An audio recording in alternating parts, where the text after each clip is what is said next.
존재하는 모든 만물의 아버지요, 통치자이신 하나님, 주님의 이름을 찬양하고 경배합니다. 주님으로 인해 지금 숨을 쉬며 생명 유지할 수 있고, 나아가 영적으로 하나님과 교제할 수 있습니다. 이 모든 귀한 은혜에 감사드립니다. 오늘 하루 살아가는 동안 매 순간마다 주의 말씀을 생각하며 묵상하게 하옵소서. 이 말씀이 우리 안에, 우리가 이 말씀 안에 거하게 하옵소서. 주 예수 그리스도 이름으로 간절히 기도하옵나이다. 아멘. 하나님의 말씀 사사기 8장 1절에서 21절의 말씀입니다. 오늘도 하나님의 살아있는 말씀의 능력이 여러분 모두에게 가득 임하기를 소망합니다. 기드온이 승리했습니다. 그것이 어제 우리가 살펴봤던 말씀 가운데 펼쳐졌던 증언이었죠. 그 적은 무리 300명을 통해서 또한 그 말도 안 되는 장난감도 같은 그 횃불과 항아리 그것들을 통해서 하나님 그들에게 큰 승리를 얻게 하셨습니다.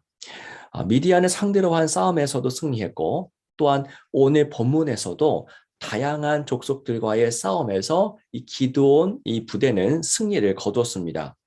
여러분 승리는 누가 봐도 좋은 것입니다. 그런데 여러분 다시 한번 질문해 봅니다. 그 승리가 어느 정도 또 얼마나 오랫동안 우리에게 좋은 일이 되는 것일까요? 자, 기드온이 거듭 승리를 합니다.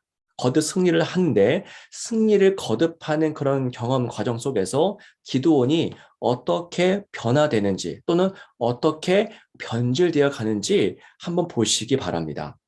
자, 기드온이 미디안의 왕들을 추격하고 있습니다. 그 왕들을 추격하고 있을 그때에 숙고 사람들에게 좀 도움을 청하죠. 우리를 도와달라 합니다. 그런데 숙고 사람들은 부탁을 보고서 거절하죠.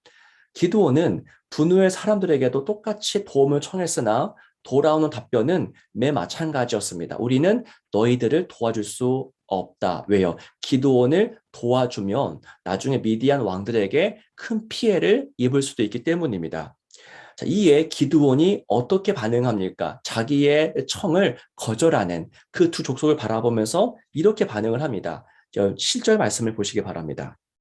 기드온이 이르되 그러면 여호와께서 세바와 살문나를 내 손에 넘겨주신 후에 내가 들가시와 찔레로 너희 살을 찢으리라 하고 이렇게 반응합니다.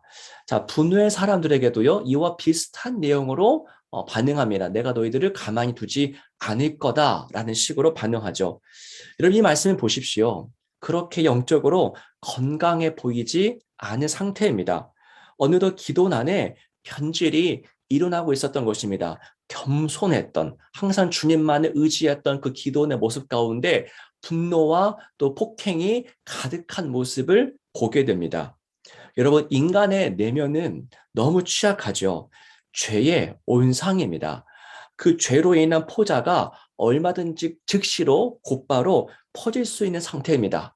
아침에 묵상을 해서 은혜를 받고 결단했어도 우리 내면의 악한 생각과 폭행적인 어떤 그 모든 행태들이 또다시 일어날 수 있다라는 겁니다. 여러분, 기드온은 거듭 승리를 경험했습니다. 그런데 그 승리가 오히려 악이 되고 있습니다. 이 기드온을 변질시키고 있다라는 겁니다. 기드온은 승리로 인해 자기의 연약함을 어느덧 망각하기 시작했습니다.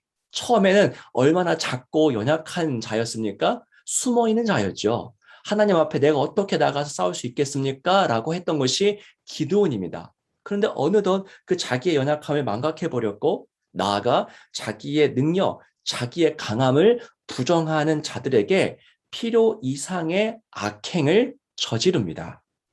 여러분, 이 삼백용사, 어제 저희가 살펴보았던 이 300명의 용사가 갖고 있는 진실이 무엇입니까? 하나님은 이 300명의 용사가 거둔 승리를 통해서 말씀하고 싶었던 내용이 무엇입니까? 하나님의 강하심입니다. 인간의 강함이 아니라 하나님의 강함, 모든 승리의 원인은 인간에 있지 않고 하나님에 있다라고 하는 사실을 들려주는 것이 이 300용사의 진실이었죠. 하지만 기드온은 언제부터인가 이 사실을 망각했던 것입니다. 하나님의 강하심을 망각하고 내가 강하다, 내가 세다, 나의 강함을 부정하는 자들은 악한 자들이다라고 착각하면서 살기 시작합니다. 사랑하는 여러분, 권력이든 또는 부요함이든 아니면 명성이든 그것들은 우리를 타락시킵니다.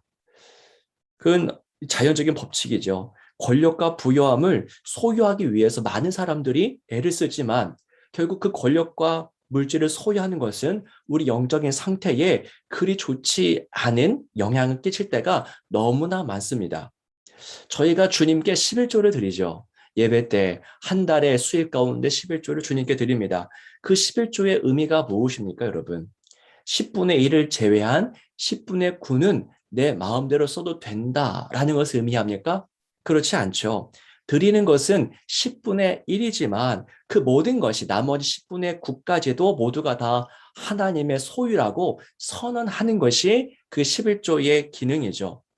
또한 하루의 첫 시작을 이렇게 하나님께 드리고 또 묵상과 기도의 자리로 나아갑니다. 이것이 어떤 의미입니까? 이 하루는 온종일 내 것이 아니라 내 시간이 아니라 하나님의 소유임을 고백하는 그런 모습이죠. 예수님은 이렇게 말씀하신 적이 있습니다. 심령이 가난한 자는 복이 있나니.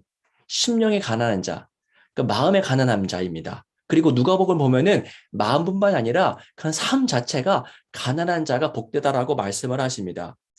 가난해지는 것, 그리고 내 소유를 비우는 것, 우리가 관심을 갖고 추구해야 될 삶의 모습입니다.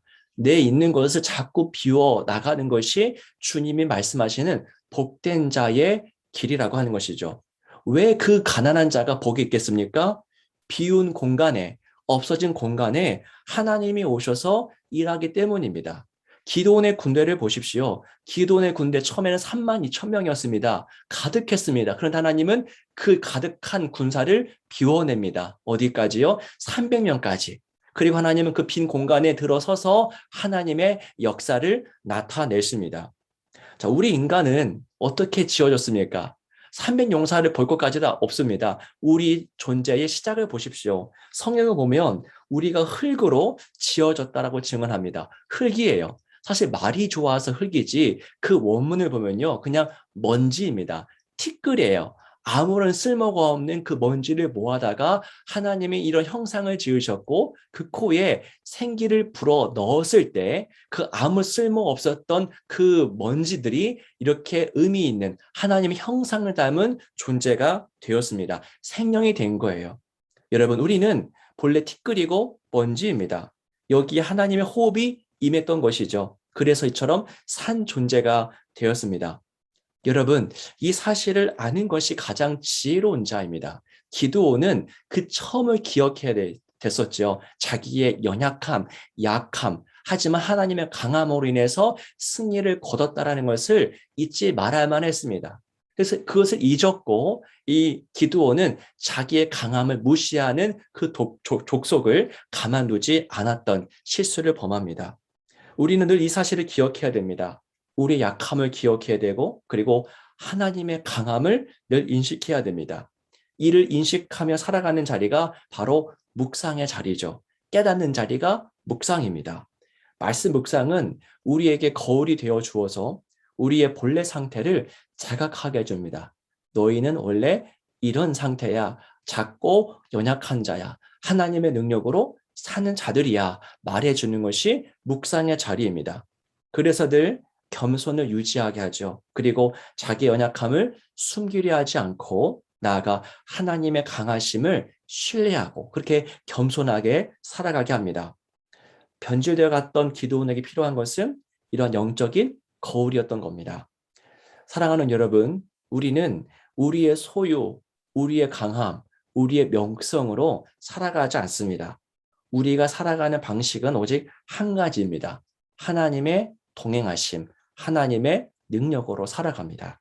말씀을 통해서 늘 이 진리를 깨달으며 늘 겸손하게 하나님 앞에 나아가는 또한 이웃들 앞에 나아가는 사람들 앞에 큰 소리 치는 것이 아니라 쓴소리 하는 것이 아니라 항상 하나님의 성품을 가진 자로서 살아가는 저와 여러분이 되기를 주의 이름으로 축원합니다.